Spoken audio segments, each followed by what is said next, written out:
Mr. Wilders, thank you very much for joining us here on SBS. Your tour is being organised by a group which has just a few hundred members.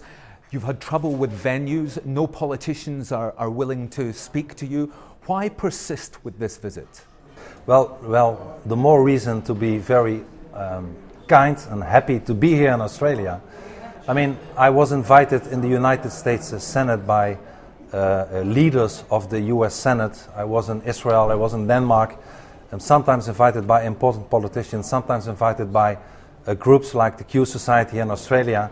And I'm very proud of them, you know, because even though even your Prime Minister said not the most kind things about me, your Minister of Immigration, the former Minister of Immigration, stalled the fact that he granting me a visa, and still this Q Society continues, invited me, went besides 30 cancellations to find venues where I could speak.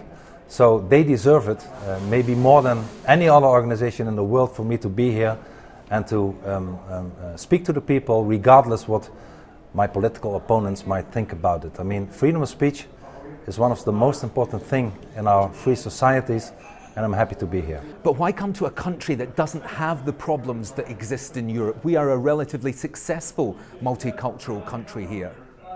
Well, that might be your opinion, but I believe that the mistakes that we made in Europe, or in my own country, the Netherlands, where we had an enormous influx of mass immigration from Islamic countries, together with the concept of multicultural society, or even worse, the cultural relativism, the misconceptions that all cultures are equal. I believe that the mistakes that we made, you can learn from that. And if you are not vigilant, and if you are ignorant about the problems that we faced in Europe, the same will happen, maybe not tomorrow, but certainly the day after tomorrow in Australia. And if you really want to preserve your freedom, if you really want to preserve your identity as a country that is not Islamic, but is based on Christianity and Judaism, where you treat Christians or apostates of critical journalists or women or gays or anyone else, for that matter, that is non-Muslim, in a respectful way, you should open your eyes, learn from the mistakes we made in Europe, and make sure that they won't happen here, because let me tell you that if you don't, the same things will happen here in Australia. How can 2, 3, in your case, 6% of the population fundamentally change the nature of a society? Well, they can look all over Europe. You will see from my own country, the Netherlands, to the city of Malmö in Sweden, to Berlin, to the suburbs of Paris, to London. You will see that, as the Italian author Oriana Fallaci, a famous author before her death a few years ago, said, you will see that we have a city within a city ruled by the Islam, where violence and intimidation are dominant.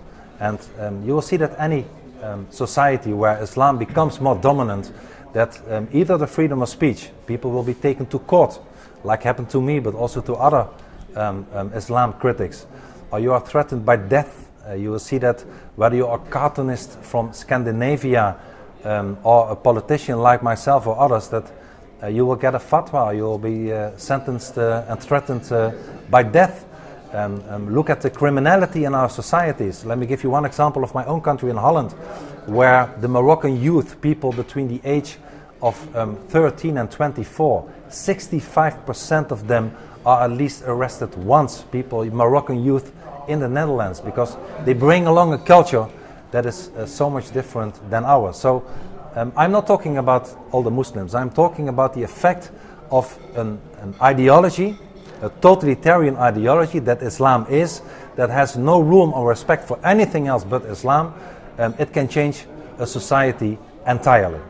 You talked about crime though, but in most circumstances crime is related to social circumstances, perhaps lack of opportunities, lack of education. The Muslim population in your country suffers from 25% unemployment. That is nothing to do with the way that they behave in society? Now, you know, this is an explanation a lot of liberals or leftish politicians believe. They say, well, it's because of their social economical standard, and some even claim that it's because of the problems between Israel and Palestine. It's not the case. Look at the attackers from Saudi Arabia who attacked the United States at 9/11. Most of them were well educated. Look at the person in the Netherlands who killed Theo van Gogh, a Dutchman, on this broad daylight on the streets of Amsterdam a few years ago. He was a well-educated Muslim. It's within the identity, within the core business of Islam, that if you are not Islamic, anything that is non-Islamic will pay a very high price. And if you don't believe me, what I'm telling about you, what is happening in Europe today, look at all the Middle Eastern countries. Look on how they treat Christians in the Middle East and countries where Islam is dominant. Look on how they treat critical journalists. Look on how they treat women. Look at how they treat women, people who want to leave Islam. This is the core business of a totalitarian ideology, that if you want to leave the ideology, that you are not allowed to do so. And if a Muslim wants to leave Islam, the penalty of this apostasy is death. But you know that's not the case. We know Muslims who don't follow the Quran by its word in the same way as we know Christians who don't believe in the Old Testament. Certainly that's the case. There are a lot of people who don't act, the majority of the people, let's be happy about that. The majority of the people don't act accordingly to the whole book of the Quran. According to the Quran, they are not Muslims anymore.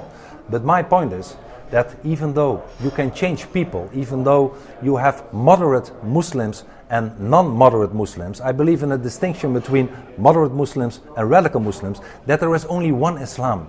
There is only one Islam, and that is the Islam based on this terrible book, the Quran, and based on the life of this terrible person, Muhammad, the so-called prophet, who as a matter of fact was a warlord, who was a terrorist, and who was a person that should not be the example to so many Muslims in the world. And this is the real nature of Islam. Islam has no room for anything but Islam. And if Islam would get its way also in Australia, people who are non-Islamic, Jews, Christians, women would be the first one to pay the price. We will see it happening today in Europe, where anti-Semitism is growing at the same time as the amount of Islam is growing in our societies. Gays, even in a very tolerant city of Amsterdam, one of the most tolerant cities in Europe, gays are beaten up often by Islamic youth. You see it happening all over Europe. You cannot close your eyes for the reason that it's all happening. And I'm telling you, what is happening in Europe will also happen to Australia if you fail to be vigilant. If it's a problem that's getting worse, why is support for your party declining in Holland? Well, it's not declining. You suffered a big setback at the last election. We offered a setback, and if you look at the polls from the last few weeks, if you look at the poll in Holland from yesterday, the major poll in the Netherlands, you see that we are number 2 party in Holland today. We are the second biggest, the second largest party in any poll in the Netherlands today. Why? Because people believe that the multiculturalism, that the cultural relativism, that the Islamization of our society is the biggest threat. The Dutch people are tolerant. They have nothing against Muslims, but they are people who believe and are proud to say that our culture is better than the dangerous and fascist Islamic culture is today. Finally, there are many groups have decided to protest about your visit, both for and against. Yeah. If this results in violence, will you have failed? Well, I'm against any form of violence. Don't you incite hatred? No, I never incite. Why should I incite hatred? This is not my aim.